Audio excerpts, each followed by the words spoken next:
ভেনেজুয়েলায় আটককৃত president Nicolás Maduro এবং তার স্ত্রী সিলিয়া ফ্লোরেসকে আজ নিউ ইয়র্কের আদালতে তোলা হবে। এর মাধ্যমে মাদুরোর বিরুদ্ধে যুক্তরাষ্ট্রের 15 বছর ধরে চালিয়ে যাওয়া মাদক পাচারের মামলার আইনি লড়াই শুরু হবে।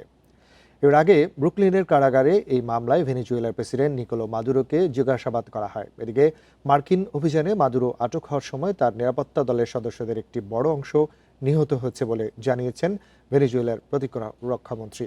এই সময়ে অনেক বেসামরিক নাগরিক নিহত হয়েছে বলেও জানান ভ্লাদিমির পাদ্রিনো।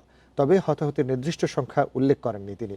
অন্যদিকে ভেনেজুয়েলার অন্তর্বর্তী প্রেসিডেন্ট ডেলসি রদ্রিগেজ সঠিক কাজ না করলে মাদুরোর চেয়েও বড় মূল্য দিতে হতে পারে সতর্ক করেছেন মার্কিন প্রেসিডেন্ট।